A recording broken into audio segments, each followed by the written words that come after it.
This guy is a lonely virgin loser who managed to date his crush. However, when the three baddies in school suddenly fall for his negative aura, he decides to lose his V card in the most epic way by smashing all four of them at once. The series begins with Noya, who is confused about what to do as he already has a girlfriend, but another girl confesses to him. Noya says he just started going out with Saki, whom he has been close with since they were kids. After school, Saki informs Noya that she'll be heading to her club, and he promises to wait for her. She tells him it's okay if he doesn't, but he shouldn't cheat on her. Noya asks if that's what she thinks of him and apologizes for making her worry. Noya suddenly hugs Saki and lets her know that he'll love her even more so she'll never have to worry. At this point, their classmates are staring, so Saki is embarrassed and tries to push off Noya, asking him to let her go, but Noya refuses, and Saki tells him to save it until they're alone. When he finally lets her go, Saki calls him weird and says that he can't take a joke, referring to what he just did, and Noya tells her he wants to be true to his feelings. He also tells her how happy he has been since she finally accepted to date him and promises to cherish her. As Saki is leaving, Noya calls her attention and compliments her look. She also, with the same energy, thanks him. Noya is alone when the door opens, and a girl walks up to him and confesses that she likes him. Realizing that she hasn't introduced herself, the girl introduces herself as Minise, a first-year student. Minise asks Noya what he thinks of her appearance, and he admits that she is really cute. Minise then tells him that she has been working hard on her appearance because she wanted to be in the best condition for the confession. Noya is impressed and appreciates her effort. Minise also tells him that she practiced cooking for 8 hours a day because she believes the best way to a man's heart is through his stomach. Noya expresses his concerns for her health and asks her to take care of herself. Minise assures him that she's fine and wants him to try the food. Once Noya tastes the food, he starts crying and tells her the food is delicious but she shouldn't risk her health. Minise says it's okay, that she had fun while doing it. She also tells him that the major ingredients that she bought with her part-time earnings are the reason it tastes good. Noya is overwhelmed but appreciates her. Minise uses that opportunity to ask him if she looks attractive to him, and Noya quickly admits that she finds her really attractive. Minise is relieved and proceeds to ask him to go out with her. Noya is surprised and remembers his girlfriend, Saki, but Minise thinks his reaction is because she's not good enough. Noya immediately lets her know that he'll be happy to go out with her, but he has a girlfriend. Minise is disappointed and says she should have expected it, but she's not going to give up because he turned her down, and she'll confess to him again. As she is leaving, Noya stops her and tells her that he'll love and cherish his girlfriend forever, but he also thinks she is attractive, so he wants her in his life. He tells her he's going to date both of them because he doesn't want to betray his girlfriend, so Minise should go with him to ask Saki. Minise is surprised but agrees to give it a try.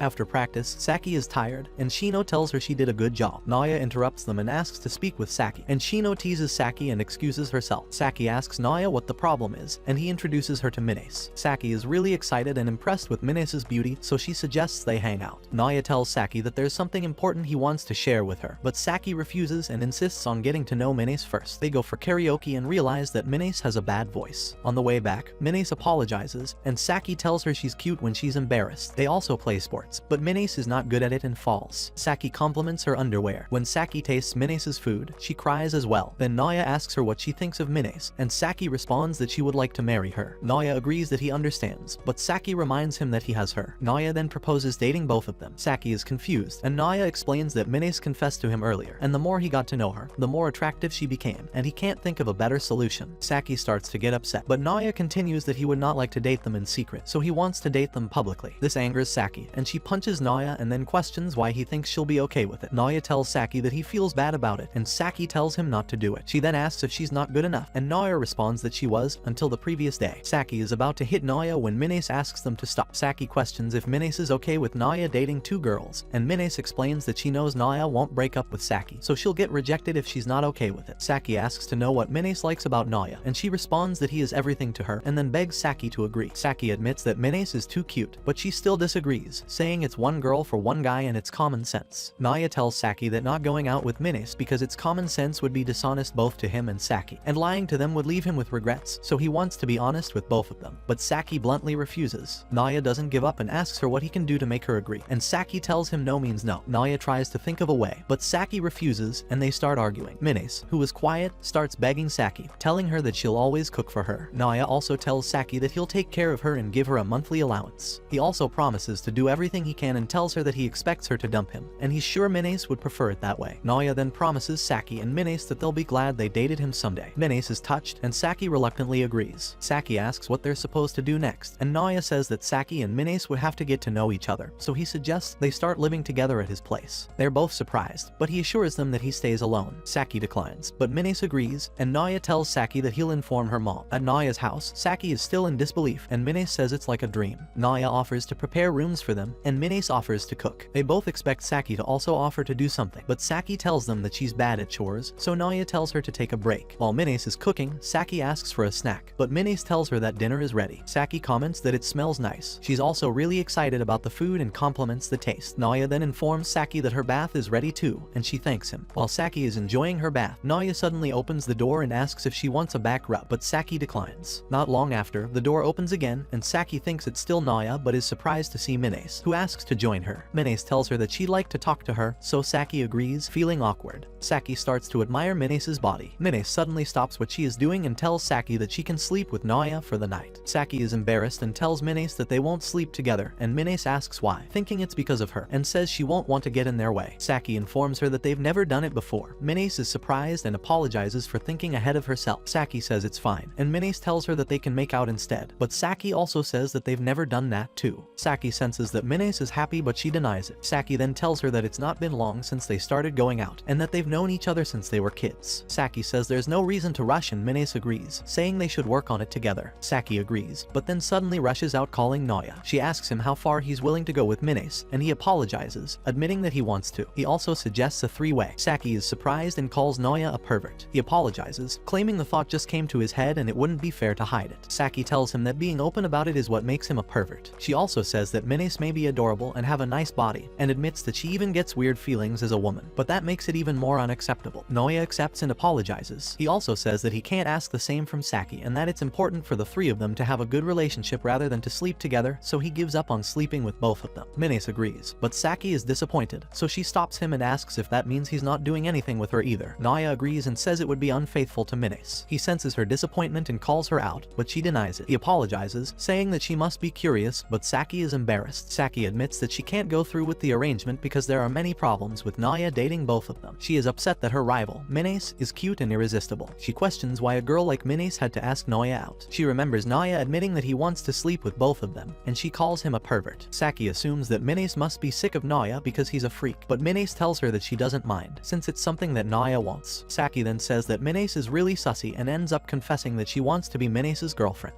Minise is surprised, and Saki realizes what she just said and admits that she is completely losing it. Saki is afraid that Noya might lose interest in her if Minise seduces him. Upon entering the room, they're surprised to see that Noya set up their futons close together. When Saki asks why, Noya explains that he thought they might get closer if they talk in bed. Saki is uncomfortable, thinking that Noya wants to do something inappropriate with Minise. However, Noya assures her that he won't. Saki says that if she were in his place, she would have, and Noya suggests getting his part removed. Finally, Saki agrees. She suspects that Minise might make the first move, so she decides to watch them all night. Noya starts to thank Saki for putting up with his selfishness, but she pretends to be asleep. Minise suggests that Saki must be tired. Minise asks Noya if she can move closer to him, surprising Saki because she thinks Minise is already making a move. Noya assumes that Minise is feeling lonely, so he agrees. Minise is happy and tells him that sleeping with him feels like a dream, which Saki misunderstands. Minise tells Noya that she would like to get to know him better. Noya agrees and grabs her hand. However, Saki misunderstands Noya's actions. When Minise comments about Noya squeezing her hand, Saki mistakenly thinks that Noya is squeezing her breast. Noya apologizes and asks if she doesn't like it. Minise explains that he just startled her, but she's happy about it. Noya tells Saki that he wouldn't mind doing it forever. Saki is upset that Noya has not touched her yet, so she interrupts them and calls Noya an idiot, totally misunderstanding the situation. When she pulls off the sheet and realizes that nothing is going on, she is embarrassed. Noya questions her behavior, and she tries to cover up by saying she wants to sleep close to him, too. Noya then assumes that Saki is lonely too, so he agrees, but Minise knows that Saki has the wrong idea. Early the next morning, Minise begins cooking while Saki and Noya are still asleep. She expresses her happiness with the relationship and is grateful that she gets to be with Noya and live under the same roof. Minise is worried that her relationship with Noya won't last. She feels that if Saki changes her mind about her, Noya would break up with her. To try to make the relationship last longer, Minise decides to become Noya's favorite. Feeling uncertain about what to do, Minise sees Saki and Noya's phones and decides to go through them. She assumes that playing nice won't make the relationship last. Minise hopes to find out the kinds of girls Noya likes, but she's afraid he might have unusual tastes. So, she starts by looking through Saki's phone and gets her to unlock it. Minise believes that understanding Saki better will help her plans. Minise decides to check Saki's browser history and is shocked to find that most of Saki's searches are related to getting intimate. She immediately regrets looking. She discovers Saki's private account and reads her posts. Minise sees many angry posts about Noya's decision to date another girl, and a post about doing it. She also finds a post that Saki made about her. In the post, Saki calls her cute and says that even though she doesn't want to share a guy with Minise, Minise is a good girl, and she'd like to get close to her. While Minise is feeling happy, Noya calls her, startling her. Noya asks Minise what she is doing, and she nervously confesses that she was going through Saki's phone. Saki wakes up to both of them talking and asks what they're doing. She sees Minise with her phone, and Minise tries to explain, but Noya saves her by taking the blame. Saki remembers her search history and is embarrassed. She tries to explain to Noya that she was searching for a friend. Noya tells her that he doesn't care about what she may be into. He would accept her for whomever she is, and that he just wanted to know more about her. Saki gets upset and punches Noya, and Minise is worried about him and asks if he's okay. Saki heads back to sleep, saying she'll try and forget about it. Minise apologizes to Noya, and he tells her that it's fine, and he knows she did it because she was worried about him dating two girls. During breakfast, Saki compliments Minise's cooking and asks about her class. They soon realize that they are all in the same class. Noya and Saki are surprised because they have never seen Minise in class before. When Minise explains that she wanted to spend time practicing her cooking to impress Noya, both Noya and Saki are taken aback. Noya disapproves of Minise's actions and expresses concern for her well-being. He tells her that she has sacrificed too much and he worries for her. This makes Minise realize that Noya is right and she fears that he may think less of her. In an attempt to impress Noya, Minise offers him a snack, but Noya declines and tells her that they are going to spend the day studying together. Despite her fear of being a bad student, Noya assures Minise that he will not let her fall behind. He also includes Saki, who tries to sneak off in their study plans. Minise doesn't want Noya to lose faith in her, so she agrees to start learning with him, and Saki also agrees. Noya gives them an exercise to do. Saki finds it easy, finishes solving it, and Noya confirms that it is correct. He then asks Minise if she's done with hers, but she doesn't know how to begin. When Saki asks if she can't do it, Minise lies that she needs to use the bathroom. Minise is worried that Noya will think she's stupid and will lose faith in her, so she decides to check the answer online and ends up staying in the bathroom for 30 minutes. Saki and Noya are concerned about her, so they go up to the bathroom and knock, asking if she's sick. This is when Minise realizes that she's been in the bathroom for a while. She agrees that she is, and Noya wants to call an ambulance, but she says she's fine. Noya is confused and tells her that she has been in there for a long time, and Saki scolds Noya for being insensitive. Minise tries to find a way out of the situation without making Noya think she's stupid. She comes up with a lie, saying she's really backed up. Saki blames Noya, and he apologizes, but Minise says it's okay, and they leave. Minise feels that she has been able to protect her reputation, but she has lost something else. She goes back to checking the answers online, saying she'll redeem herself that way. She admits that she wants to look good in Noya's eyes to make him like her a little more and stay with her forever. After finding the answer, Minise goes back, and Noya apologizes again. She tries solving the question and confidently shows her answer, but Noya tells her she's wrong, and she's embarrassed. Noya tells her not to worry because everyone is bad at something, but he'll stick with her for as long as it takes. Minise is touched but still embarrassed, so she rushes off to the bathroom again. Before leaving for school, Saki tells them that they can't let anyone know about their relationship, so they should act as strangers. Noya disagrees, saying he won't leave Minise by herself after she missed so much of school, and they have done nothing wrong. Saki hits him and lets him know that it's because of their bad reputation. She then asks Minise if she understands, and Minise says she doesn't have any friends that she would tell, making them pity her. Saki tells Noya that if he wants to keep dating them, he has to keep it a secret, and Minise agrees. Everyone is curious about Minise but also calls her cute. A girl asks Shino if she knows Minise, and she guesses that she was absent all the while, and they wonder why. Saki feels bad for Minise, but she knows that everyone is aware of her relationship with Noya, so she doesn't want to risk it. Noya thinks that Minise is going to be alone forever, so he decides to talk to her. Minise is shocked to see him, and he introduces himself, so she introduces herself back. Realizing he can't keep up the act, Noya decides to expose their relationship. Before he can say everything, Saki punches him and sends him flying. He tells her not to stop him and tries to talk again, but she hits him again and keeps hitting him, then drags his weak body out of the classroom. On the roof, Saki scolds Noya for trying to expose them. Noya tells her that he doesn't want Minise to feel sad. Saki agrees with him but expresses her concern about people finding out that he's dating another girl. She worries that others will think he doesn't care about her. Noya reassures Saki that he still loves her and believes people would understand once he explains the situation. Saki is about to hit him when Minise intervenes. She tells them that she'll be okay and that she's happy to live together. Minise then explains that she woke up early to prepare their lunch but won't be able to eat with them. She suggests they eat together and give her feedback at home. Both Saki and Noya feel bad for her. She adds that she'll eat in the restroom to avoid others finding out that they're eating the same food. Saki and Noya start crying, and Saki apologizes for acting selfishly by pretending they're strangers. Noya takes the opportunity to ask if he can tell people about them, but Saki disagrees and suggests they hang out in secret instead. Saki suggests that they shouldn't act like strangers anymore, and Noya agrees. He says that the roof is always crowded during lunch, so they should quietly eat up there so no one would notice them. Minise feels that they're doing too much for her and says that she's already happy with Noya dating her, and it would be too much to expect to have fun together at school. Saki disagrees, and some girls hear her, so she carefully asks Minise if she didn't make lunch because she wanted to eat with them. Noya is touched that Minise is too modest, and Saki hits him to be quiet. Minise agrees that eating together would make her happy, so Saki and Noya agree that they can eat together, but a teacher overhears them and asks them to leave. They decide to find another place to have lunch, and Minise blames herself for making eating lunch without asking. Saki and Noya assure her that it's fine. Noya asks for suggestions, and Minise says that she knows a quiet place in school because she spent a lot of time alone in middle school, and they both feel sorry for her. She takes them to the schoolyard restroom, but Saki is uncomfortable because it stinks and says she can't eat there. Minise tells her that the cleaners don't come there often, so no one uses it during lunch. Saki disagrees and asks for another place, so Minise takes them behind the restroom. Saki is still uncomfortable because of the smell, and Minise says she assumed it would be less dirty, but Saki sees a bug and is scared. Noya asks for another place that doesn't smell, and Minise takes them to a cleaner restroom. Saki complains, and Minise tells her that it doesn't smell, but Saki is still not comfortable. Saki then realizes that Noya is with them, so she pushes him out, telling him not to be in a female restroom. Minise tells them to be careful so no one will see them, but as they step out, two girls see them and turn away, whispering to themselves, and Saki tries to tell them that it's a misunderstanding. Saki asks if there's a place they can go other than the restroom, but Minise tells her there isn't. Noya suggests using the gym storage room, but Minise says there are more people there than in the restrooms. Saki reassures her that people don't go there during lunch, but Minise still prefers the restroom because she doesn't want people to find out about their relationship due to her selfishness. Noya consoles her, saying she's not being selfish, and even if she is, it's okay. He suggests they check if they can use the storage room, and if they can't, they'll figure something out. When they get to the door, it's locked. Noya tries to break the lock with his fists, but it doesn't work. Saki then informs them that the window is unlocked. Noya lets Minise climb on him to check the condition of the room, and when he looks up to ask about it, Saki hits him, thinking he is trying to see under Minase's skirt. They finally manage to get in and move things around to create a hiding spot in case someone walks in. After finding a spot, Noya assures Minise that even though they'll face a lot of problems in the relationship, he'll work hard to solve them so that she won't have any regrets. He also expresses his happiness to be with her. Minise thanks them for letting her eat with them. Saki and Noya compliment the food and Minise is glad they like it. Saki says the situation is weird, but Minise responds that it's fun to her and she'll like to do it often. Saki shows excitement with every food Minise makes, and when she praises her, Minise says that she wants to make Noya happy, and he responds that he feels the same. Minise then asks Noya if there's anything he wants her to do, but Noya tells her that she's already done a lot. Minise tells him that she's ready to do any kind of job if it's money he wants. Saki imagines the kind of work Minise means, but Noya tells Minise that he'll rather take the most difficult job. Saki asks them to stop, and Noya assumes Saki feels left out, so he apologizes and promises to tell her what he likes about her every day. Minise calls Saki lucky, and Noya promises to tell Minise too. Saki comments that Minise must like Noya to want to work so hard for him. Minise asks Saki if she doesn't, and Saki agrees that she's doing a decent amount for Noya. She then realizes that she hasn't been doing anything and feels that Noya would fall more in love with Minise, who has a nice body and does a lot for him, compared to her, who does nothing. Feeling scared, Saki leaves, saying she has to keep up with Minise. She texts Shino to let her know that she'll skip the club meeting. Saki thinks of what to do for Noya but can't come up with anything that isn't related to intimacy. She decides to ask Noya if there's anything he'd like her to do, but he declines and asks her back, and she declines as well. Noya then offers to buy her cake, to which she agrees. Saki enjoys the cake, and Noya makes her some tea too. Saki thanks him, then realizes herself and goes to buy some groceries to compete against Minise and make something fancy. However, she sees a pack of gummies and gets carried away. Saki realizes that she forgot to buy the cooking ingredients when she gets home, so she does and starts cooking, assuming that she just has to chop and toss things into the pot, and then decides to wait it out by watching a show. However, she completely forgets about the food until the burnt smell reminds her, and she discovers that the food is burnt. When she serves the burnt curry, Noya tries to make her feel better by saying that burnt curry is good, and Minise agrees. Saki fears that she is a bad girlfriend and worries that Noya may choose Minise over her. Feeling out of options, she tries to seduce Noya. Noya wakes up to find Saki on top of him, confused. She tells him that she is ready, but Noya reminds her that they promised to wait. Saki says she'll keep it a secret from Minise. Saki then places Noya's hand on her breast, thinking he won't be able to resist her, but Noya still refuses and says it would be unfair to Minise. Instead, he offers to listen to whatever is bothering her. Saki is disappointed and questions if it's because of her size, assuming that Noya will prefer Minise instead. Saki leaves to her room crying, and Noya follows her, begging. She pushes past him and leaves for her house next door. Noya sees a message Saki left to inform him that she's going back home. Minise overhears their argument and comes out. She asks Noya what happened, and he explains everything to her. Minise realizes that she's left alone with Noya, and imagines that it could be the beginning of their life together. However, Noya apologizes and assures her that he'll make up with Saki the next day since she's not replying to his texts, and it's late. Minise takes her chance and asks Noya if there's anything she can do, but he thanks her and tells her that he's not going to sleep until they make up. Noya then decides to write Saki a love letter. The next day, Noya calls out to Saki and asks for a chance to talk. He tells her that he wrote love letters to her and throws it to her, but she throws it back, saying she's not interested and yelling at him when he starts reading it to her. Minise is worried about Noya, but he tells her he's not done yet. Noya tells Saki that he'll buy the game she loves using his savings, and if she talks to him, he'll give her access to the account. He starts making purchases but doesn't win, so Saki is not impressed and leaves. Seeing that it didn't work, he buys cake from some popular shops, and Saki is tempted but refuses. The next day, Noya tries tries again, this time promising to give her a ton of cute cat and dog videos. Saki gets excited but tells him that she can find them online. Noya is tired but won't give up. He offers Saki his organized notes, but she tells him that she's not interested and leaves. Minise asks him to take a break. The next day, Minise is worried since Noya hasn't slept for 3 days and can barely stand. Saki tells him to have fun with Minise, and he figures that Saki is worried about her breast size, so he tells her that it does matter and his private account has all sizes, but Saki finds it gross. Minise pleads with Noya to take a break so he won't collapse, but he assures her that he is okay. She questions if she's not good enough and promises to make everyday fun even without Saki. Noya tells her that he is honored, but he decides that if he's to go out with both of them, he won't give up on either of them. Minise recalls that this is what she liked about Noya, so she comes up with an idea. Minise gets Saki's attention and then places Noya's hand on her chest. Noya is surprised, and Saki, who is upset, jumps over to them. Minise is glad her plan worked and asks them to talk. Then Saki realizes she has been played, but it's too late. Noya asks Saki why she left, and she confesses that she feels Minise is better than her because she does a lot for Noya, and she can't do anything for him. She tells him that he'll be happy with just Minise soon and tries to leave, but Noya holds her back and tells her that all she said is not true, and Minise disagrees. Noya tells Saki that he is happy just being with her. Saki says he should tell her what to do, but he responds that she's good enough. Saki calls him an idiot and hits him. Saki remembers Noya saying he doesn't want anything from her but goes ahead to do a lot for her and is sad. She asks Noya why he won't ask anything of her, and Noya tells her that there's a lot he wants from her but feels like he doesn't deserve to ask because he needs to do his best for them first. Minise tells Noya that she understands Saki because he always tells her that she has done enough and she wants to devote 18 hours of her day to him, but Saki thinks that's too much. Saki also says that she appreciates all that Noya has done for her but she wants to make him happy too. They both admit to being his girlfriend and say he should not take the responsibility alone. Noya confesses that he thought he couldn't be happy until he made both of them happy because he is too timing. He apologizes and asks them to hit him and Saki does. Noya tells Saki that that is one of the reasons he likes her and it's why she's fun to be around. Saki is surprised, and Noya tells her all the things he wants her to do, which she agrees to. He also includes a three-way but Saki disagrees. He then says that most of all, he wants them to continue living together. Saki gives it a thought and then agrees but still makes it clear that Minise is her rival, and Minise agrees, saying she's going to put up a fight. Minise prepares dinner and tells Saki that she worked so hard on the food to celebrate her return. Saki is worried that Noya is not joining them and Minise tells her that he stayed up to make up with her. Saki compliments the food and tells Minise that she's still her rival. However, Minise expresses her desire to be friends with Saki and admits that she likes her. Saki agrees and suggests playing a game together. Although Minise lies about having played the game before, she agrees to play with Saki. During the game, Minise fails multiple times and apologizes, but Saki reassures her and encourages her to keep playing. Despite Minise's continued failures, Saki becomes upset and criticizes Minise, who apologizes for not meeting Saki's expectations. Feeling that playing with her is not enjoyable, Minise expresses her concerns to Saki. However, Saki comforts her and takes the lead in the game. Saki then promises that they won't go to sleep until she helps Minise achieve a victory, leaving Minise worried that they won't be able to sleep at all. Saki tries to help Minise but she still keeps failing. Minise then compliments Saki for being good at the game and assumes that she must be having fun. Saki jokes that she's happy to be better at something than Minise. Saki sees an opportunity and decides to teach Minise to aim and shoot, but Minise ends up shooting Saki instead. Saki pretends to be upset at Minise and Minise tries to apologize. Saki finds the situation funny and when Minise apologizes again, Saki takes a picture of her and then tells Minise that she had fun. This surprises Minise. Saki tells Minise that she thought Minise was perfect but she has realized that she's clumsy. Noya comes to find them playing, and Saki tells him that Minise is her cute rival. Saki suggests Minise should add her as a friend, and Minise agrees. Noya is happy to see them getting along. Minise promises Saki that she would improve by watching some Medu videos, and Saki asks to watch too. Minise shows her the video, but Saki says she doesn't like the streamer because she uses her breasts as clickbait. Saki comments on the thumbnail, and Noya points out their school uniform in the background. During lunch in school, Saki asks if they can play the game again when they get home, and Minise agrees, telling Saki that she has been practicing. Minise notices that the video thumbnail has been changed, confirming their suspicions. Saki mentions that anyone who has something to hide should be like them, as the door is always locked, and she's careful enough to always lock the window, which is the only way in. Just then, the window opens, and Saki realizes that she forgot to lock it. Milika is surprised as well, so they try to come up with an excuse. She assumes that they are doing something sneaky, and they deny it, but she doesn't believe them. Noya confesses that he may be too timing, but he insists that he doesn't do anything inappropriate. Saki hits him to make him stop talking, but Milika already hears him and asks if they're all dating. They try to come up with a lie, but Noya eventually accepts defeat. Saki starts to beg Milika to keep it a secret, but she finds their reaction funny. Minise tries to say something, but Noya interrupts and offers Milika money, which he claims is his life-saving to keep her quiet. However, Milika tells him that she makes more than that every month. Noya wonders how a high school student can make that much and assumes that she's into something bad. He tries to talk her out of it by warning that she may get betrayed and everything could turn out badly for her. Milika mocks Noya for his thoughts and denies them. Noya then questions Milika's actions, but she reminds him of his own situation. Finally, Minise gets their attention attention and tells Milika that she knows she's a meduber and that the money she's referring to is from her videos. Milika is surprised that she got caught and tries to deny it, but Minise shows her a screenshot of her thumbnail that has her uniform in the background. Milika argues that she deleted the thumbnail but then realizes that she has just exposed herself. Saki tells Milika that they're now in the same boat and Milika threatens her. Saki teases Milika, but then apologizes when Milika seems angry, saying she took it too far and they're even now. Saki promises not to tell anyone, and Noya says that even if Milika exposes them, he'll take her secret to the grave. Milika then informs them that she has made her decision. She's going to be Noya's girlfriend, shocking everyone. Saki asks what Milika is trying to achieve, and Minise suggests that Milika probably needs a man to protect her from creepy stalkers now that her identity is exposed. Milika denies it and questions why she would need someone to protect her. She tells them that she just feels it's time she gets a boyfriend. Minise and Saki do not believe her, but Noya does. Milika points out her great features and tells Noya that he'll never come across many girls as pretty as she is. Noya agrees with her and says that she's pretty, surprising Saki and Minise. He also says that he has watched a few of her videos and it would be a dream if someone like her is his girlfriend. Milika is pleased, but Noya then turns her down. Saki hugs Noya, happy with his decision. Milika is shocked that Noya rejected her, and Noya tells her he's sure she'll find a boyfriend in no time. Milika gets upset and tells Noya that she's prettier than his two girlfriends. Noya asks her if that's how she chooses who to date. He tells her that he wants to make his girlfriends happy. Milika tells Noya that he'll be an idiot to reject her, but Noya still rejects her. Saki tells Milika that Noya is already satisfied with the both of them. Milika then resorts to removing her jacket to show off her breasts. She tells Noya that he'll have a chance to touch them once they start dating, but Noya still refuses her. Feeling desperate, Milika tells him he can touch them, but Noya informs her that he's only interested in his girlfriend. Milika can't believe that Noya is not impressed. She feels embarrassed and defeated. They all ignore her and make to leave. Saki asks what they should have for dinner, and Milika figures they're living together and tries to ask them about it, but they completely ignore her. Saki and Minise are outside the storage room when Milika shouts, asking if they all stay together. They realize they've been exposed, so they plan to run and ask Noya to come down quickly, but Milika is faster and pushes him. Milika comes down too and tells them that she has decided to live with them too, and she'll make him see what makes her special. She offers to pay for rent and other bills, but Noya tells her that he supports a man and woman staying together if they're not in a relationship. Milika is upset and asks Noya why he's so proper when he's two-timing. Milika then leaves, promising to be back, and they suddenly realize that they have not finished their lunch. The next day after school, they get back home to see a tent in their yard. Milika reveals herself and tells them that she'll stay in the yard instead since she's not allowed inside. Noya is impressed that she came up with a solution. Minise asks Milika how she knows their address, and Milika confesses to having secretly followed them from school, but Minise tells her that that is stalking. Milika ignores her and says that she'll make them regret humiliating her. She also promises to make Noya like her. Noya wonders what to do with Milika. Minise tells him that she's not going to last living in a tent, and Noya agrees. He warns Milika about the cold night, but Milika says he shouldn't underestimate her. Just as Milika said, the night is cold and she feels she'll freeze to death. She sees a bug and runs out. Noya tells Milika to quit putting herself in danger and go home, but Milika is determined to stay until he likes her. Noya lets her know that he cares about his girlfriends, but Milika feels that everyone is mocking her. She orders a more comfortable and warmer sleeping bag and is determined to kill every bug and shop for every other necessary item. Milika decides to shoot a video so she won't run out of money. She starts recording and says her goal is to survive the cold without a shirt. She starts shivering, and Noya asks why she's not covering herself. She responds that it's her cleavage that earns the clicks. Milika starts exercising to overcome the cold. She makes sure her chest is in view in every shot. However, she decides to take a break but realizes that it gets worse when she stops. Despite wanting to give up, she pictures Saki, Minise, and Noya laughing at her, which makes her determined to keep going. During her exercise, Milika takes snack breaks and continues. After what feels like an eternity, it's finally morning. Milika is happy to have survived and is even happier when she hears the delivery man. Milika asks Noya what he thinks of her effort, but he instead tells her to go home and take a shower. Saki agrees, mentioning that she smells bad. Milika confirms the smell but decides to search for an alternative way to shower. She finally finds it and follows the instructions by filling a bag with water and leaving it under the sun for 2 hours. She then sets up a rope to suspend the bag and creates holes in it, successfully creating her own shower. After getting dressed, she asks Noya if he is impressed yet, and he finally appreciates her effort, which pleases Milika. Minise and Saki try to figure out a way to get rid of Milika. Minise compliments Milika's figure and strength, and Saki gets an idea which she whispers to Minise, but Minise seems uncomfortable with it. Saki tries to convince Minise by asking her if she would like Milika to take Noya from them, so Minise finally agrees. While Noya is having his bath, he also tries to come up with a way to get rid of Milika so that his girlfriends would be happy. His thoughts are interrupted by a voice from outside the bathroom, and he recognizes it as Saki and Minise. Noya asks what's wrong, and Saki tells him that they have figured out what to do about Milika. Suddenly, they open the door, and Noya is shocked to see them in their swimsuits. Minise becomes embarrassed, and Saki tells her they have to achieve their goal. Noya questions why they are in their swimsuits, and Saki confesses that they had to act before Milika takes him away. She also says that she assumed he would like to see them in their swimsuits, but Noya disagrees. Saki is upset and pulls his cheek speaks, asking if he's disappointed. Noya finds it difficult to explain himself. Minise decides to stop Saki but ends up slipping and hitting Noya with her breast. She moves away quickly and apologizes but also says she'll be happy if he appreciates it. Noya is surprised that Minise feels that way too. Saki praises Minise for coming up with such a great idea. Minise tells her it was accidental, and Saki tries to do it too, but hers is too small. Saki's swimsuit ends up slipping, but she catches it before it falls. She asks if Noya saw anything and is upset that she gave away too much, but consoles herself that Noya would be obsessed with her. Noya tells them to focus on finding a solution to Milika. Minise confesses that Saki came up with the swimsuit idea, and even though she was against the idea, she decided to go through with it because she thinks it's important to spend a lot of time with him so that he'll like them more. Minise tells Noya that she is really happy that she got to go out with him, so she's willing to do everything she can to make it last. She also lets him know that there are a lot of important things, but they can't let their guard down when it comes to Milika, which is why she wants Noya to also look out for them. Noya realizes that Minise is right, so he agrees and suddenly starts staring at Minise's body. Minise gets embarrassed and calls him a pervert. Meanwhile, Milika is finally able to get some sleep. They find Milika cooking, and Minise realizes that Milika has become accustomed to tent life. Noya says he needs to do something about it. When Milika sees Noya, she offers him meat, but he ignores her and tells her to go home. Milika makes it clear that she's not leaving until Noya likes her. Noya tells her that he's already involved with 2 people and cannot become involved with a third. Noya asks Milika to understand that he will not be able to return her feelings, but she tells him that she won't go home after being rejected by someone like him. Milika threatens to throw hot coals on Noya if he touches her tent, so Minise asks Noya to back off. Saki knows that Milika is stubborn, and Noya assures her that he'll make sure Milika leaves soon. Minise advises Noya against forcing her, saying that they'll be able to convince her over time. Saki agrees and tells Noya that they have no idea what Milika might do if they force her out. She also assures him that they'll get rid of her slowly. They notice Milika crawling away. Saki assumes that she wants to use the restroom at the nearby convenience store. Noya takes that opportunity to call a pawn shop for a pickup to get rid of her things. Minise and Saki are against the idea, so Saki stops him. Noya questions if she's okay with him dating 3 girls, and she disagrees. Noya tells her they have to get rid of Milika, and Minise asks him to calm down. Noya asks her if she's not worried that he might fall in love with Milika, and Saki reminds him that he rejected Milika when she asked him to date her. Noya reminds them that he's a 2-timer and he'd be worried if he was in their shoes. Minise agrees but says she's only a bit worried and lets her know that's why they have to hurry. Saki stops him from getting the phone, and Minise reminds him that even though it's a short time since they got together, she has seen his efforts and how serious he is with them, so they believe and trust that he's not going to be interested in Milika, and hence they're not worried. Noya becomes emotional and thanks his girlfriends for being understanding. Minise advises that they take their time in dealing with Milika. Noya then expresses his lack of confidence in not falling for Milika. Minise and Saki are left speechless. Saki approaches Noya, grabs his hand, and throws him to the ground. Noya reminds Saki that he once promised to cherish her but ended up dating Minise instead. He acknowledges his own weakness and vows to keep that in mind moving forward. He begins listing Milika's good qualities and expresses concern that if she sticks around, he might end up liking her. Therefore, he is determined to send her away and work hard to make his girlfriends happy. Saki calls Noya's attention, approaches him, and then hits him. She tells him that she is grateful he told her about his feelings before falling for Milika. Saki and Minise agree with Noya to send Milika away, and Noya thanks them. The pawn shop informs Noya that they'll arrive soon, so Minise and Saki offer to pack up Milika's things while Noya offers to distract Milika. Noya meets Milika on the way back from the convenience store and asks to talk to her, but Milika refuses and assumes he wants to ask her to go home. Milika walks past him and says that she has to come up with ways to get him to like her, and Noya follows behind trying to convince her to talk to him until he finally overtakes her and tries to ask about her parents, and Milika senses that he must be trying to hide something, but Noya tries to deny it and she doesn't buy it, so she distracts him and runs off. Milika arrives to see Saki and Minise loading off her properties, and she is upset when Noya finally arrives. Saki scolds him for letting Milika escape. Milika tries to offload her belongings, but Noya holds her back and urges Minise and Saki to be quick. Milika keeps hitting Noya to let her go, but he refuses. Milika gets an idea and starts screaming to get the attention of the neighbors, saying that she's being assaulted. The neighbors become interested and recognize Noya. Milika is happy that her plan is successful. She tells Noya that all the neighbors would assume he's a pervert and he'll become an outcast, but he tells her that if he was worried about that, then he wouldn't be 2-timing. The neighbors hear him, and Saki scolds Noya. A neighbor asks Saki to confirm it, but Saki lies. Milika then steps on Noya and asks if he knows how much her tents cost. Noya is in pain and lets go of her, but as she tries to leave, he grabs her leg, making her fall. Noya offers to pay for it. Milika lies, saying that it cost 1,000,000 yen, hoping Noya would back off. However, he agrees to pay it, promising to work hard and pay the money. In return, he asks her to stay away from him. The man in charge tells them they're done loading up and hands Milika the payment. Noya asks her to take it. Saki is happy that they've been able to get rid of Milika's things, but Milika is upset that they would go that far. She calls him a 2-timing loser, and he accepts. He tells her that he couldn't choose between Saki and Minise, which is why he has vowed to make them both happy. He says he'll do anything for his girlfriends, and Milika's heart starts racing. Saki and Minise promise to help Noya raise the money. Milika questions whether Noya is really a loser. Noya showed Milika an agreement agreement he prepared, and Saki tells her to stop following them because they have promised to pay her. Milika tears up the paper and drags Noya away, telling them that she's never going home. They are all surprised, and when Saki asks why, Milika tells her it's not her problem. Noya says that it'll be a problem for him because she's staying at his house, and Milika tells him to shut up. She said she doesn't like that they're paying her to stay away from them. Milika hears her father call out to her and is surprised to see him, and so is everyone. Milika asks how he knows her location, and he tells her that he asked around in school. He questions what she is doing there, not at home, and she tells him she is staying with Noya. She has her reasons. Milika's father asks to confirm that Noya is not her boyfriend, and Noya confirms he is not and proudly tells him that he has 2 girlfriends he deeply cares about and he is 2-timing. Saki scolds him for saying it. Milika's dad questions if Milika fell in love with a 2-timer and is staying at his place. Milika tells him that she doesn't like Noya, but she wouldn't mind trying it if he begs her, and Noya says he won't. Saki tells Minise that she thinks Milika has secretly fallen for Noya, and Minise thinks so too. They agree that it would be bad if she happens to like him, so they decide to tell Noya to make Milika go home, and he agrees. As Milika's father is scolding her, Noya interrupts them and asks them to leave. Milika's dad goes off on Noya, asking if Noya doesn't find his daughter attractive. He tells him that he raised her as best as he could as a single father. Noya tells him that Milika is attractive, surprising Saki and Minise. He also says that he admires her determination as well. He also tells him about Milika's medu achievement. Saki is worried that Milika would fall more for Noya. Milika's father is confused about the medu, so he searches for her and realizes the type of content Milika has and is not happy about it. He scolds her for revealing her breast, and Milika tells him that is why she hides it from him. Saki and Minise are happy and expect Milika's father to take her home, but Noya cuts in and defends Milika. He highlights Milika's creativity and dedication and calls her a true entertainer. Saki stops him from praising Milika further. Milika is relieved, but her father tells her she has to explain the videos and sleeping out when they get home and drags her away. Milika resists and hits her dad away, and Saki thinks she's really stubborn. Milika tells her dad that the video and Noya are the only things that she's double for herself and no one can tell her what to do. Milika's father expresses worry for his daughter but tells her that if she won't stop her selfishness, he has no choice. He grabs her phone with the intentions to delete her channel. Milika is devastated and begs, but he doesn't care. He's about to confirm the action when Noya stops him despite Saki's warning call. He hands it back to Milika and tells the father that G has no idea how much work it takes for a high schooler to have a lot of subscribers and that she puts in incredible efforts, which makes her amazing. Saki and Minise are scared for their relationship, and Milika's father tries to attack Noya, but Noya stops him and says that it's Milika's choice to post her videos and he caused her trouble by selling her camping gear, but deleting her videos would be too much. Saki and Minise tries to stop Noya from doing anything that may make Milika like him, but it's too late, and Noya tells her father that he'll protect her going forward, making Milika like him more. Saki informs Noya what he just did, but he doesn't have an idea. Milika tells them she has something to think about, so he'll go home for the time being, and then tells her father that she'll disown him the next time he tries to delete her videos. Milika and her father leave, but Milika looks back and says goodbye to Noya, leaving Saki and Minise wondering how ugly things will get when Milika gets in the picture. Saki and Minise realize that Milika is in love with Noya, but it doesn't seem like Noya has noticed. Minise is worried that Noya might accept Milika if she confesses to him. Saki says they have to do what they can, but they have no idea what to do. Saki leaves to go home briefly. She is annoyed by Milika, and also Minise, who is really devoted to Noya too. She doesn't know what she can do. At home, Saki informs her mom that she just came to pick up some clothes. Her mom asks her about her relationship with Noya, to which she replies that it's not bad. Her mom begins to tease her about doing it with Noya, but soon realizes that they haven't done it. This surprises her and she questions if Noya has no sex drive. Saki's mom wonders how Noya could possibly hold back when he's living with such a cute girl. Saki remembers that there have been a lot of tempting situations, but Noya is too rational. She panics as she thinks she's going to spend her whole life like that. Her mom comforts her, assuring her that her cuteness can awaken the man within him. Saki resolves to keep fighting. At Noya's place, Saki calls to Noya from outside the door. She asks if Minise has gone to bed and is satisfied when he confirms that she has. She slowly walks into the house. Noya's jaw drops as he takes in her full outfit. Saki is dressed in a bunny girl outfit. He questions the outfit and Saki coyly asks what's wrong with it, adding if he's turned on. Noya says he's flustered instead. Saki is surprised and wonders if it isn't as good as she thought, adding that her mom said it'd work for sure. Noya is surprised at her mom. Saki asks if she is not cute. He replies that she's cute as hell. She's excited and asks if he likes bunny girl outfits, to which he affirms after taking another look. She probes further, asking if he doesn't feel like pushing her down. Noya is flustered and says he wouldn't do that. She accuses him of dead desire, but he reminds her that they promised they wouldn't do that stuff. Saki insists, saying that despite the promise, if there was a cute bunny girl in front of her, she'd definitely do her. Noya is surprised and asks if she likes guys who break promises. She says that's not the point and pushes him to the ground. She does not like that he's keeping the promise like it's the only thing to do. She orders him to get aroused and just barely hold back. Noya notices the cloth dropping from her breast and holds it in place. Saki misunderstands his action and hits him across the face. She says she told him to hold back and calls him a perv. He questions why she looks happy, but she just gets up and leaves, calling him a perv getting turned on by a bunny girl. He decides to let it be, as long as she's happy. Meanwhile, Saki begins searching for her next outfit. During breakfast, Saki is bubbly and Minise does not understand why. Saki offers to help her do the dishes after, but she politely refuses. She asks if anything good happened, to which Saki giggles and replies that it's not a big deal. Saki steps out for a little stroll and Minise goes to do the laundry. She's still wondering if something happened the previous night. Her thoughts are interrupted when she sees Saki's costume in the laundry basket. Minise confronts Noya with the outfit. He denies that anything special happened but says that the bunny outfit was excellent. It was cute and enticing. Minise asks if he called Saki cute a lot, and he replies that he did with all his heart. She gets even more annoyed and asks if he likes cosplay. He says he doesn't have enough experience to say, but it's possible. She leaves and returns with her outfit, a maid costume. He questions why she has that and she defends that it was an impulse buy. She couldn't decide what to bring to his place so she bought it. She asks for his thoughts on it and he asks her to try calling him master. She does and Noya is literally blown away by how adorable she is. She makes him tea, gives him a massage, and offers to watch over him from nearby. Noya loves her cuteness and Minise is pleased. She offers to do anything for him. He questions if she really means anything and she's flustered but says she's prepared. He says he wants her to be his maid once a week. He adds that she's such a cute maid and it would kill him if that was the only time. Minise is happy. She asks him to pat her head and he does. She's excited and calls him master. He calls her maid Minise. During dinner, Minise is bubbly. Saki does not notice as she is still in a good mood and so concentrative on her food or thoughts. Minise asks if Noya wants seconds, referring to him as master. He agrees and she goes to get it. Minise realizes her mistake just as Saki realizes what she heard. However, she dismisses it as just hearing things. Minise is relieved. In school the next day, Milika is standing outside Noya's class. Some boys are admiring her but she's occupied with thoughts of how Noya saved her from her dad. She forcefully refuses to be in love with him, a two-timer. Saki sees her and questions why she's there. Milika says she needs to talk to Noya. Shino asks if Saki knows her but Saki does not recognize the name Shino called Milika. She begins to call the name she knows but Milika immediately stops her. She doesn't want to be called Milika, but Rika. Saki uses the chance to ask about her crush on Noya, but Milika denies it. Saki asks her to stop denying it but Noya comes out and asks what's up. Milika is nervous but manages to say hi. Saki thinks she's so obvious. Milika asks Noya to go with her somewhere to talk. Saki does not want to allow it but Noya says it's alright and goes with Milika. Other students stare and wonder why he's with Milika but Milika is busy blushing because he called her Rika. On the rooftop, Noya apologizes first for everything. She's surprised and asks what he's apologizing for. He replies that she offered to be his girlfriend but he, a two-timing jerk, turned her down. He takes off his clothes and asks her to take embarrassing pictures of him and spread them on the internet as revenge for humiliating her. Milika is speechless but secretly admires how thoughtful and cool he is. He says she did nothing wrong. She immediately tells him not to touch her, but she is turning red inside. Noya tells her she's cute, her videos are so good, and she has a huge bust, but he just has two precious girlfriends. Milika is sad but thinks he has so much backbone. He offers to help her find a good boyfriend. He adds that he'll make it up to her and pleads that she stops trying to make him fall for her. She's way too attractive so he can't fall in love with her and become a three-timer. Milika falls to the ground. He's throwing so many hints at her, confirming that he has said all he had to say. She says it's his turn to hear her out. She thanks him for not letting her dad delete her MeTube account. He says she didn't have to, but she insists that it was really important to her. She tells him her dad keeps going on about how she won't have many options if she doesn't study, but she doesn't feel like she should be doing something she doesn't want to and she didn't have anything going for her, so she did what she could. She started making videos to have some independence. Noya questions if she wasn't just showing off her huge boobs. She denies it but accepts that she did use it for clickbait, and she has a lot of haters, but she works hard on her ideas to make it a good channel. Her MeTube is finally yielding results. She has put so much into it and it's been really important to her, but he protected it even though there was nothing in it for him. She says she really appreciated it. Noya understands her and says he's glad he managed to save it. Milika is flustered and runs away. He tries to stop her. He isn't done talking. Milika tries to catch her breath at the stairs. She finally accepts that she's in love with Noya. Saki witnesses it as she has been standing at the top of the stairs the whole time. She cusses at Milika. Meanwhile, Minise worries if Noya is alright. Milika walks into Noya's class. Saki isn't happy to see her and asks what she wants from Noya. Milika questions if she needs to have a reason to come. The other classmates are surprised and one of them asks what Noya's relationship with Milika is. Noya hesitates, and Milika replies saying they're in a serious relationship, but quickly adds that it's a joke. Saki is bothered that Milika's breasts are pressing against Noya. She grabs them and asks Milika to stop shoving her nasty breasts at Noya. Milika steps away to get out of her grip and Saki uses that opportunity to get between them and warn Milika to stay away from Noya, calling her a slut. Milika is offended and says it's none of Saki's business. Saki claims to know what Milika is trying to do, recalling her confession at the stairs. She adds that there's no room between her and Noya for Milika. Milika goes closer to her and whispers that he's already two-timing Saki with Minise. Saki gets furious. She warns Noya to be careful and says he needs to stay by her side while in school. Milika thinks she still has plenty of opportunities, so Saki instructs Noya to never leave her, even for a second. Noya realizes that Saki must be feeling lonely because she's worried about him three-timing her. He immediately hugs her and apologizes, promising to stick by her side. Saki says that's not what she meant. He asks if she did not like it and she looks at Milika's expression, feeling satisfied, and asks why she wouldn't. Milika Milika is embarrassed and runs out of the classroom, promising to be back. The teacher wants to start the class, but Noya still has Saki in a tight grasp, sitting on his lap. Noya tells the teacher not to mind them and that Saki is just feeling a little lonely. Saki is embarrassed because the whole class is staring at them. The teacher starts the class. Saki asks if they'll really go through class like that. Noya says she doesn't need to be modest and she argues that's not really the point. Saki feels happy though. It's been a while since they've been alone together. She did feel lonely because she was worried about Milika, but she's still embarrassed. Noya's eraser falls, and he bends to pick it up. His other hand raises and touches Saki's breast. She's flustered and he immediately apologizes. Minise is jealous. After the class, Noya and Saki are still sticking together. Saki informs Noya that the next class is PE. He asks if they should get changed together. Saki blushes and immediately refuses the idea. Milika walks in just at that moment and says it's time to hand Noya over. She's borrowing it. Saki grabs her gym wear and drags Noya with her as she leaves the class. They break into a run in the hallway, with Milika following behind. Minise is concerned about them and takes out her phone to send a message. Saki and Noya run into the broadcasting room and lock Milika out. Noya offers to watch over Saki, but she commands him to close his eyes. Milika gets a message which makes her panic. While starting to change, Saki thinks that though she hates to admit it, Milika is cute. If she falls for Noya and tries to get with him, she might take him. Noya suggests that he should wait outside. Saki panics him and holds him back, asking him not to go. Noya tells her that he can see her undies. Saki is embarrassed and immediately turns away. He agrees to stay put. Saki remembers that she used to take baths with him when they were little. She tells herself that being in her underwear in a confined space is no big deal. She gets a text from Minise informing her that she sent an anonymous DM to Milika on Twitter saying she should come to the roof if she doesn't want people to know she's a student at their school, so Saki should be safe now. Saki immediately goes out to check and truly, Milika is gone. She is grateful to Minise. Meanwhile, Milika gets to the roof but sees no one there. Saki is done changing and goes out to meet Noya. He tells her that he thinks she's cuter than ever today. Saki is happy. Minise thinks to herself that she has to take care of Milika. At home, Saki is discussing with Minise and wonders who embarrasses his girlfriend like that in front of people, but Minise thinks it's amazing. She says she wishes she could be embraced so passionately by someone she loves. Saki says Minise is damn pure and endearing. Minise adds that it's quite embarrassing in front of other people though. Noya arrives and asks what they're talking about. Saki replies that they were talking about how Minise wants to be embraced by him. Noya asks Minise if he should embrace her, but she refuses, saying she wouldn't want to put Saki in such a position. Saki is surprised. Minise asks if she wouldn't hate it if Noya hugged anyone other than her, but Saki denies it, saying she's not that petty. She says Minise has already decided to be in the relationship with them, so she better not hold back like that. She thinks winning against a rival who holds back for her sake wouldn't make her happy. Saki attempts to leave so they can have some privacy, but Noya stops her. He thinks he'll make her anxious, doing it when she's not looking, so it's better she stays to watch him embrace Minise. He asks if it's okay with Minise and she agrees. Saki then watches them through the half-open door. Noya hugs Minise a little, then turns to ask if Saki is alright. Saki is annoyed and says he should quit asking her every time. He hugs Minise once more, then asks how it was. She says she's embarrassed but really happy. They stare and call each other's names, then hug again. Minise asks him to hold her tighter and he does. Saki is anxious. She thinks Minise's curvy body is bewitching her. Noya. She claims she can't stand being made to watch, but she can't look away, and she's feeling kinda excited. She panics, wondering if she's messed up and has the NTR fetish she's heard about, but she refuses to believe it. There's no way she has such a twisted kink. She thinks she's just getting worked up because she doesn't see a guy and a girl hugging very often, and that she's not feeling things because Minise might take Noya away from her. Minise falls to the ground, sitting.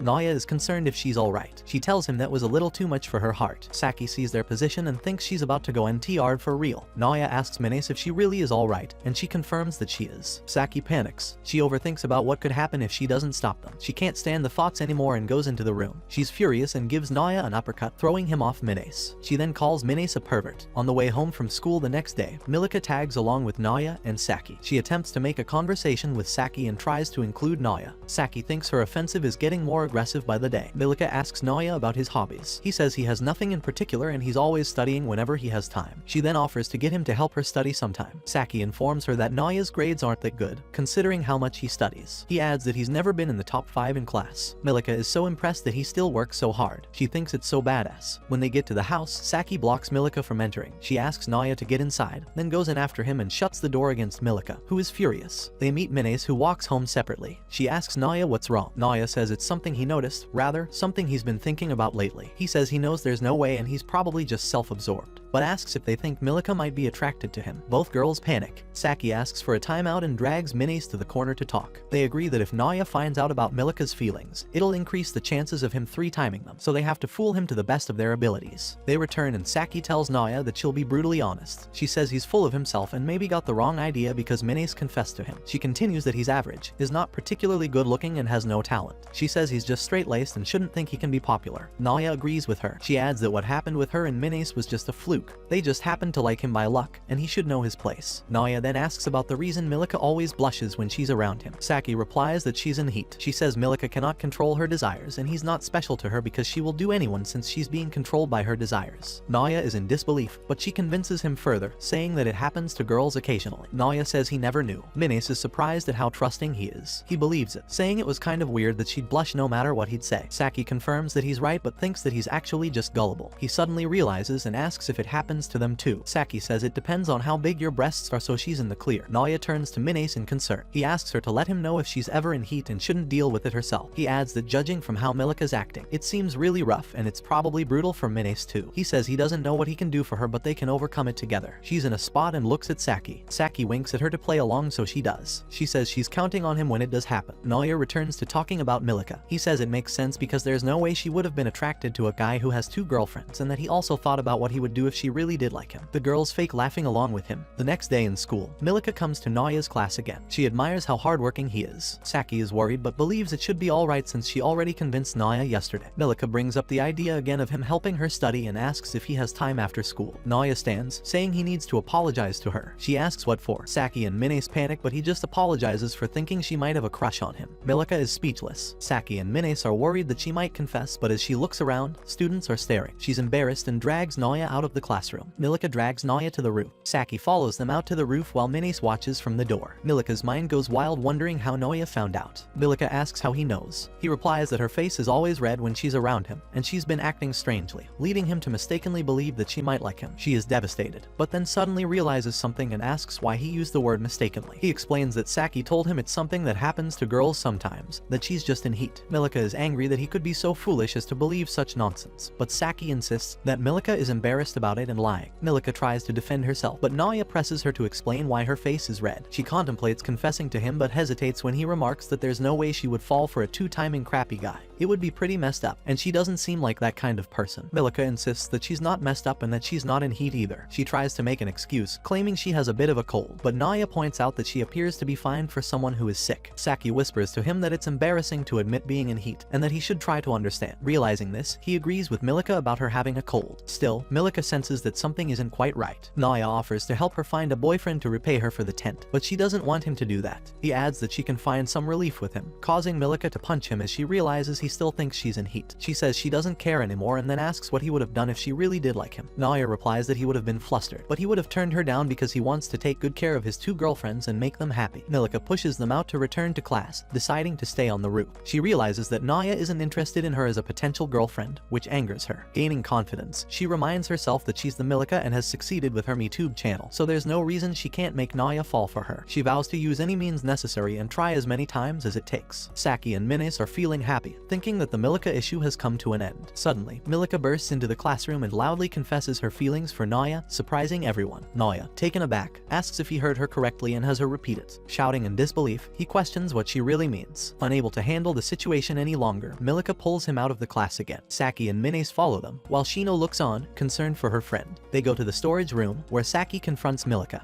Milika responds by saying that it's her way of fighting, and that she's not afraid of being embarrassed or confessing her feelings. She tells Noya that she won't ask him out immediately. Instead, she'll keep flirting with him until he falls for her. Noya then asks Milika why she likes him. She didn't expect this question and stutters a bit before saying that she found him attractive when he saved her from her dad. Noya points out that she's being too easy, as anyone would have helped her in that situation, so she shouldn't fall in love just because of it. Milika counters by mentioning that he also tried to pay 1 million yen for Saki and Minise. Noya replies that anyone would have done that too. Milika disagrees, saying he's weird for thinking that way. Noya retorts that she is even weirder for liking someone who's dating 2 girls. Milika agrees, asserting that no matter what he says, it's a fact that she likes him. Milika feels disappointed in herself for developing feelings for him. He tells her again that he's busy making sure Saki and Minise are happy, and asks her to stop. In frustration, Milika hits him. She insists it's her own business if she likes him. He offers to find her a boyfriend again, but she confesses that her mind is now consumed with thoughts of him. She thinks about him all day, at home, at school, and while recording videos. She constantly wonders what he's doing and what he's thinking. The idea of him having fun with Saki and Minise makes her feel angry and lonely. In a moment of impulsiveness, she grabs Noya and kisses him. Noya is too stunned to respond. Minise is surprised, and Saki is furious. Milika says that now Noya will have a hard time not thinking about her too. She also reveals that it was her first kiss and makes it clear that she isn't interested in a relationship with all three of them. If he ever decides to date her, he'd better break up with the others because she wants him all to herself. Then she walked away. Meanwhile, Shino, who had been eavesdropping, now knows that Saki is being two-time. Back at home, Milika has a meltdown about not only her confession but also the kiss with Noya. Minise, Noya, and Saki sit quietly on the hill watching the sunset. Saki asks Noya how it felt to be kissed by another girl in front of his girlfriends. She adds that it makes her really sad. Noya responds that he felt uneasy. Saki continues, expressing her frustration that she is supposed to be his girlfriend, yet he wants to date another girl at the same time. Now, another girl has taken his first kiss. She questions whether she has done something to deserve this, wondering if it's because she has small breasts. Minise takes over. She says that Saki told her she hadn't kissed him yet, so she never thought of doing it behind her back or anything, but she fantasized about being his first, and it was just a fleeting dream. Noya finally speaks. He says he's really flustered about the situation, but asks if Saki wants to kiss. She hit him and says of course she does. He asks Minise and she says she doesn't want to at that time. She's shocked that Milika kissed him first, but she doesn't want to kiss to make up for it. Saki agrees with her. Noya tries to defend his situation, so Saki asks if he was turned on when Milika kissed him. Noya replies that he was too surprised to feel anything. Saki then comments that a kiss without the right mood or emotion is worthless, and Minise agrees. Saki insists that they need to have a memorable kiss, especially since she's competing against Milika. She emphasizes that their first kiss is a once-in-a-lifetime thing. She reminds Noya that he has liked her since elementary school and has years of pent-up feelings. It's in that moment of realization, when he truly loves her and thinks she's cute, that they should kiss when they are both genuinely excited. She assures him that she will make it unforgettable. Minise adds that for her, the kiss should happen when he really desires her. Once they reach that point, they can kiss and explore even more together. Saki tells her that's enough. Noya bows to the ground and apologizes, explaining that he didn't understand what a kiss means to either of the girls. He shares that he has finally figured out one thing he can do for them. Despite being injured and bleeding, he reassures them that it doesn't bother him, but they remain concerned. Saki offers him a kerchief to apply pressure to his wound. Noya tells them that this isn't just about dealing with Milika, rather, he needs to cherish and grow closer to them. It's something he has always wanted. He expresses his desire to be so close to them that, if Milika were to see them together, she would want to give up. More than anything, he wishes to become that person. Then he declares that he loves them both. The girls are taken aback and feel awkward. Noya continues that they have to gain experience to get closer, and to learn how to react to things and how they feel about all kinds of situations. He suggests that they should go on a date. The girls agree with the idea. Saki proposes visiting a hot spring, while Minise mentions she wouldn't mind going somewhere nearby. Noya assures them that he'll figure out the details. After school, Saki is excited to go shopping with Noya and Minise. Before they can leave, Shino asks Noya to talk, but Saki interrupts and takes Noya away. Saki talks non-stop about the things she needs to buy for the trip and mentions that things have been tough lately, referring to Milika kissing Noya. Noya apologizes, and Saki expresses her disgust for kissing. She then tells Minise that the trip should be casual. Minise understands and agrees. As they leave, Milika, who is nearby, wonders what they're up to. While shopping, Minise thinks that the trip might be a good opportunity to get closer to Noya, despite Saki's intention for it to be casual. She is determined not to lose her relationship and hopes that she might get to kiss Noya on the trip if everything works out. She spots some fresh breath candy and decides that it would be helpful if she needs to freshen her breath. Just as she reaches for it, Saki, at the same time, grabs another one next to it. Busted, they both realize that they had the same thing in mind. Minise tries to explain herself, but Saki reminds her that she is Noya's girlfriend as well and nervously tries to brush it off. Saki gives up and reveals her true intentions. She says she was trying to get ahead and thought Minise would stay put if she asked her to. She also reveals that she wanted to kiss Noya first to feel superior to Minise and apologizes. Minise apologizes as well, saying that Saki has to kiss Noya first, but Saki tells her it won't count, as Milika already did, so it's okay even if Minise gets ahead of her. Minise refuses and declares her support for Saki, saying she won't be able to face Saki if she kissed Noya first. Minise takes Saki shopping for clothes for their trip. She chooses a simple shirt for herself, explaining that she's intentionally picking plain clothes to make Saki stand out. Saki disagrees, but Minise insists and decides to help choose for Saki as well. After Minise picks out an outfit for Saki, Saki thinks it's tacky and questions Minise's fashion sense. When Noya meets up with them, his reaction confirms Saki's feelings. As they head back, Saki admits that they've been through a lot and should make the best out of the trip. Milika, who has been spying on them, peeks out, and Noya senses that he's being watched, so he stops to check, unbeknownst to Saki and Minise. Minise reassures Saki that she will have her back on the trip, and Saki finally agrees after confirming that Minise means it. Saki suggests that they should walk together on the trip. They finally notice Noya is not with them and call out to him to join them. They all set their priorities. Saki aims to get closer to Noya, Minise plans to support Saki, and Noya promises to do everything he can for both of them. Milika figures out their plan and decides to go with them. At home, while Saki is packing, she receives a call from Shino. Shino asks about the trip, and Saki reveals her plans and the trip location. Shino ends the call, determined to find out if Noya is two-timing her friend, Saki. The next day, Noya meets Saki and Minise, who are waiting outside. Noya compliments them both, leaving them stunned. On the train, Noya expresses disbelief about going to the hot spring with both of them and says he's happy. He also thanks them for continuing the relationship even after he let his guard down and got kissed by Milika. Noya reveals his plans to make the vacation enjoyable for both of them, to the extent that Milika would give up. This declaration draws the attention of the other passengers on the train. When Saki and Minise react with surprise, he assumes it's not what they want and thinks they hate him. He declares that he would make them love him again, attracting even more attention. After they assure him that they still love him, Saki reveals her plans to stay ahead of Milika by working really hard on them. They arrive at their stop, and Noya comes up with an idea to get closer to both of them. Since they don't need to worry about being seen, he grabs both Saki and Minise's hands, surprising both the girls and the passersby. He admits that he was so anxious about getting caught that he couldn't hold their hands earlier, and he believes that physical touch is also a form of communication. Saki is concerned about how people will react, but Noya tells her not to worry because what happens there stays there. He also says they should do everything so they won't have any regrets. After getting confirmation from Minise that she's okay with it, they move on to their next destination. Noya continues to hold their hands on the next train, and when they get off, they attract people's attention. He then asks how they feel, and Minise says he's happy, but Saki tells him that she feels embarrassed, and he tells them that holding their hands is his way of flirting. Noya comforts Saki on the way, saying that other people are flirting as well. They see a couple in front of them discussing what they'll do when they get to their hotel, and Noya recalls Saki's words on the train. He asks if that's what she meant, and she denies it, claiming that she just hoped they could kiss, which Minise confirms. Noya asks about what they'll do after the kiss, and Saki tells him she has thought about it a little, surprising both Noya and Minise. They finally arrive at the vacation inn, and Minise thinks it looks expensive. As they decide to head in, Milika jumps out from a nearby bush, surprising them. She confirms that she followed them, and just as Saki is getting angry, she hears Shino call her name. Saki asks why Shino is there, and Noya assumes that Shino is on vacation too. Shino ignores Saki and asks Minise why she is with them. Saki tries to lie, but Shino asks her if Noya is two-timing. As the anxiety builds up and they fear Shino might tell on them, Minise comes up with an idea. She grabs Milika and tells Shino that they came together and just happened to run into Noya and Saki. Milika wants to deny, but Minise blackmails her with her Metube thumbnail, and Milika immediately plays along. They flee the scene, and Noya and Saki do the same, leaving Shino. They all reach their rooms, catching their breath. Noya suggests that they should be honest with their relationship, and Saki remembers Minise. Just as Noya and Saki are getting worried, Noya receives a message from Minise saying that she plans on staying with Milika to keep her in check and also avoid Shino. She ends by urging Noya and Saki to enjoy their trip, but Noya doesn't want that and is bent on spending the vacation with both girlfriends. Minise is about to join Milika for a hot bath when Milika asks who Shino is, and Minise tells her. Milika thinks of a way to see Noya as she hasn't given up. Just then, Noya pops up above the fence, startling both girls. He is there to take Minise and reveals that he walked across the roof to avoid being seen by Shino. After a series of arguments, with Noya urging Nagisa to follow him and she refusing because of the risk of being seen by Shino, Nagisa remembers the promise she made to Saki and goes back into her room, locking Noya out. Milika, who is still outside, takes the opportunity and pulls Noya into the hot bath, telling him she's going to seduce him. Shino's suspicion has grown since her encounter with Noya, Milika, Minise, and Saki. She now believes that Saki is being cheated on and is determined to help her friend. Milika is holding Noya hostage and refuses his requests to leave and go after Minise. Noya asks Milika what her plans are, and she tells him that she wants to make him obsessed with her. Noya is scared, thinking that Milika wants to show him her breasts and make him touch them, but Milika tells him that it's for when they start dating, and doing something like that would be embarrassing. As they continue to talk, Milika recalls the kiss and asks Noya if it made him obsessed and got him to think about her, but he says it only surprised him, which upsets Milika. As she sulks over how her first kiss only amounted to a surprise for him, Noya steps out of the bath, attempting to go find Minise, but Milika stops him. She is serious this time and asks to talk with him. She tells him that she wants him to get to know her because that's the only way he'll be interested in her, and that she wants to know him too. Milika promises not to do anything weird. Noya apologizes, saying he still has to go after Minise, but Milika stops him again and asks for a little time, saying she'll do whatever he asks next time. Noya agrees and grants her 5 minutes. Milika times the conversation using her phone and gets comfortable. She begins by introducing herself, telling him her name and that she's a meduber, and he tells her his name too. She tells him her favorite thing and asks about his, and Noya says it's banana, which Milika finds funny. They talk about their likes and dislikes, and the conversation goes on. Milika tells him about her dream of excelling as a meduber and asks Noya what his dream is. Noya is frank and reveals his dream is to make both Saki and Nagisa happy, and Milika doesn't feel quite good about this but compliments his honesty. Their conversation continues for a while, with the timer still counting. Milika says she spends all her time on her medub videos and asks what Noya does in his spare time. Noya replies that he watches medub as well, particularly her videos. He admits the videos are fun to watch, and Milika says she thought he had stopped watching them after what happened between them. She feels happy and thanks him. Just then, the timer goes off, and she tells him he's free to go. As Noya makes to leave, Milika's towel falls, and Noya apologizes and quickly jumps over the fence as Milika gets into the bath to hide herself. As Noya runs back on the roof, still aiming to get to Minise, he slips off and falls into another private bath. He is surprised to see Shino, who is planning to use the bath. She's also surprised to see him, and her surprise soon turns to anger as she calls him a pervert for barging into the women's baths. Noya tries to explain, but Shino sees this as a good opportunity and questions him about his relationship with Saki and if he's two-timing her. Back in the hotel, Saki wonders why Noya is not back and also worries about Minise. She then happens to come across Minise and asks her about Noya. Still conscious about not letting Shino see them together, they decide to find a more private place to talk. Noya is still being interrogated by Shino. He remembers his promise to Saki about not letting anyone know about their relationship with Minise, so he tries to evade her questions by asking her why she cares so much. Shino replies that Saki is her friend and questions if he wouldn't do the same for his friend.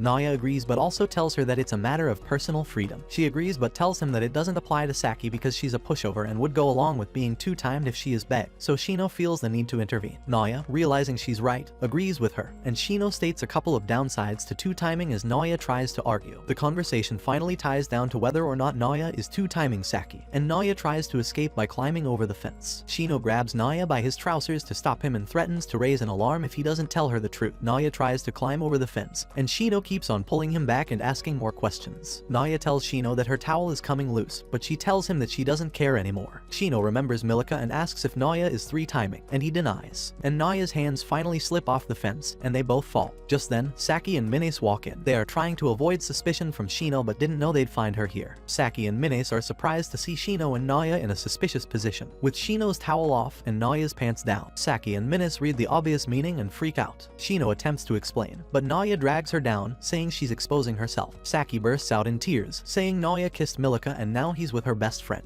Shino is upset to hear that, and Noya tries to explain. Everyone is surprised when Minise suddenly starts taking pictures of Shino and Noya. Minise tells Shino that she isn't in a relationship with Noya and Saki and asks Shino to stop questioning them. Shino is angry and asks if Minise is threatening her. She realizes she's naked, and Noya apologizes for looking. Shino is embarrassed and finally runs off. Saki is relieved to know what she assumed of Noya, and Shino wasn't true but hits him for being in the women's bath with his trousers down. Minise is relieved that Shino won't bother them again. She tells them that she'll be heading back to Milika's room because their relationship will get complicated if she's in the same room as them. Noya and Saki try to persuade her, but she says it's fine, and Noya says she's acting weird, recalling that she avoided him earlier. Saki assumes it's because of the promise Minise made to her to support her, but Minise disagrees and says that she's acting in her own favor. She believes she came between Saki and Noya and knows Saki won't appreciate it if she keeps making moves on Noya. Minise expresses that she wants her relationship with Noya to last and is trying to prevent people from figuring out that Saki is being two-timed. She asks them not to worry about her because it's her decision. Noya tries to convince Minise otherwise and throws away his pants because they were limiting his movement. Saki scolds him to put his pants back on and also not to grab a girl's shoulder with his pants down. As they argue, two girls barge in and are surprised to see Noya in the women's bath. After punching Noya and throwing his pants to him, the girls run out apologizing for their intrusion. Minise is about to leave as well, but Saki stops her and tells her that she's not okay with Minise's decision to leave and that Minise is holding back too much. Minise decides to confide in Saki, telling her not to tell Noya about it. They both step into the bath and Minise begins. She reveals that she always has a way of screwing things up. She explains that she wasn't good at anything and had to study twice as much as others to get an average grade. Everything she does takes much more effort than everyone else. She also tells Saki that she has tried a lot of things to find something she's good at and spent a lot of time on them, but she never got very good, and she always felt sad about herself until the summer exams when she met Noya. Minise tells Saki about how she met the love of her life, Noya. It was during the summer entrance exams when she first saw Noya. He told Saki that if they both got into high school. She should go out with him because he liked her and they could become a beautiful couple. Saki was not impressed and responded by giving him an uppercut, pushing him away. She explained that she was focused on the exams, had already forgotten some English words, and was worried she might fail because of his confession. Noya apologized and said he would take responsibility, adding that they would get married. This further angered Saki, who was trying to escape from him. Minise thought Noya didn't know when to give up. If anything, he was raising the stakes even higher. Then, Minise overheard Shino talking about Noya. Apparently, he had been confessing to Saki every month since elementary school. Minise couldn't believe that he hadn't given up despite being rejected each time. She thought he was crazy. Noya continued to bother Saki, so she punched him in the gut, surprising everyone. Minise was so impressed by his resilience and tenacity. She wondered about it even in the exam hall. She said she would have given up if she were him. The exam was finally over and Saki was relieved but thought she'd blow it. Noya told her it was really attractive the way she worked so hard. Minise memorized his name and thought about him on her way home. She was curious about what he was like and wanted to talk to him. She wished she could live like Noya. The list was out. Minise got in, but she was curious if Noya got in too. She wondered if she could learn more about him if they got into the same class. Just then, she heard Saki exclaim that she got it. She turned to look but saw Noya first. He hugged Saki and congratulated her. He started to say something to her but immediately noticed Minise. Minise ran away. She stopped running when she was safely out of there. She realized she'd been thinking about Noya all the time. She wondered what to do since Noya is already in love with someone else, and from the way they were acting, they might have already been dating, but she had never felt like that before, and if she were Noya, she would never give up. Minise decided to try her best so that he'd like her. She resolved to not give up no matter how hopeless it got. She started learning how to cook. After all, they say the quickest way to a man's heart is through his stomach, but she cut her finger in the process. Then she started jogging to get back in shape after all that studying for the exam. As she exercised, she encouraged herself that she can't be in embarrassing shape when she confesses to Noya, but she still got hurt in the process. Minise also had to work hard to buy good ingredients, but her clumsiness still got in her way. She realized it wasn't going to be so easy, but it was also that she could be loved by someone she loved, so she'd keep going. She thinks she has changed a lot thanks to Noya, and she's happy to know that she can work so hard. Noya saved her, and her greatest wish is to continue the relationship with him. She adds that she's not holding back by being on her own. She then decides to leave before Saki can say anything. Noya, who was on the other side of the bath, heard it all. After changing, Saki tries to bring up the topic again, but Minise immediately pleads with her not to tell Noya that it'd be so embarrassing. As she steps out of the changing room, Noya is there. He tells her that just because she couldn't get anything right, couldn't work hard at anything, and he ended up saving her, she shouldn't have to be out on her own, and that she's definitely holding back. Minise is horrified that he heard it all and starts running away. Noya chases after her and Saki joins. Noya tries to convince her not to hold back and they should enjoy their vacation together, but Minise says Shino will be suspicious again if they're together. Milika is looking for Noya and comes across Shino, who questions her relationship with Noya. They don't get to continue as Minise, Noya, and Saki run past them and they join. Minise still refuses to stop running. She says she doesn't mind being second to Saki if she gets to continue the relationship because she loves him. Noya refuses and calls her a liar. He continues to chase her, trying to convince her not to give up on them. Minise asks what he would have done if Saki decided to break up with him when he proposed dating both of them, and he replies that he would have figured it out when it came to that. Saki, Shino, and Milika get tired and stop running, but Minise and Noya keep going. Noya soon gets tired and falls. Minise says he's too much of a nerd to keep up with her, so Noya forces himself up and resumes running towards her, causing her to continue running. They run until sunset, still arguing about being number 2 or not. Minise successfully goes further ahead of him and stops when she gets to the river. She says she wants to be first too, but not if it means she has to be apart from him, and if she loses the strength that let her work hard for the first time. Noya soon catches up. He apologizes for making her worry and that he thinks of both of them as being number 1 to him if he lets her hold back just so that the 3 of them can continue their relationship. He doesn't think he can keep the promise he made in the beginning about making sure they'll both be glad they dated him. Minise tries to run again, but he holds her back. He says he can't leave her, but Minise expresses her fear of Saki getting upset that she's trying to be number 1 to him. She says she can't stand being away from him, and he promises not to let that happen. He recounts how strong she was and tried to walk away after she found out he had a girlfriend. He says he thought about how Saki might dump him or how wrong it would be, just for a moment, but he thought that if he gave up on her, he would regret it. So he grabbed her hand without thinking. Some regrettable things came from him grabbing her hand,